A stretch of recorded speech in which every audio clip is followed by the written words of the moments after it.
2-year-old Timmy with chocolate fingers hugs your leg and you go, no! And it's too late. And then you start screaming through the windshield, get over, get over. You're flashing your light. You take your kids the same route to school for 5 years and all of a sudden that road is closed and you have no idea where the detour is. I know, I don't even have kids, but I know when they're like, the road's closed, I'm like, okay, well how much just to get home? My GPS doesn't allow me another route. You can say, well, I was in a bad mood because of traffic. Well, if you want to blame traffic, you can blame the construction workers who were working on the construction. You can blame the city because they wanted to do the construction. Shoot, you can even blame the construction workers' parents for having them in the first place. You can blame every single person but yourself. But ultimately, you're responsible for the energy you bring in to any room. And you got to be healthy with women's one a day. Right?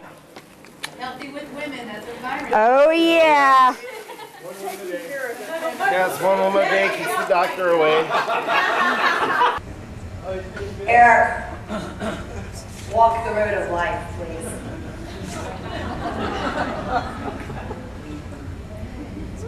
Challenge yourself a little bit to eventually get over that, because if you're not, you're allowing that to hold you back. And I don't know about you, but I don't want anyone or anything to hold me back in life. And if you don't confront it, you're going to be where? Right where you are now. And we all know where that is. But this board is warped. So, yeah, that's what I thought. Because that is how life is. It's warped. We have trials and tribulations that we need to work through. And then this board also curves at the end, just slightly. Because just when we think everything's going perfectly in life, just the way we want it to, somehow we get thrown a curveball.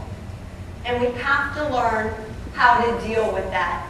We have to learn what to do in our lives in order to keep balancing our lives. Are you making out of life what you need to be? Are you trying to figure out who you are, where you want to be? Are your dreams and goals changing as your life changes, as you go through those trial and tribulations and as your path curves? Because opportunities are like a parachute.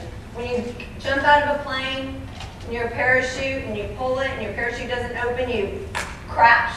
When you're not open to new opportunities, you're going to do the same thing. You're going to crash. So as you go through life, make sure you're open to those opportunities, because you may be thinking that you're walking straight and then the curveball may be just the change that you need in your life. There's someone inside of you, the person inside of you is ready to be uncaged and soar. Are you allowing her or him out? Or are you repressing him and pushing him down?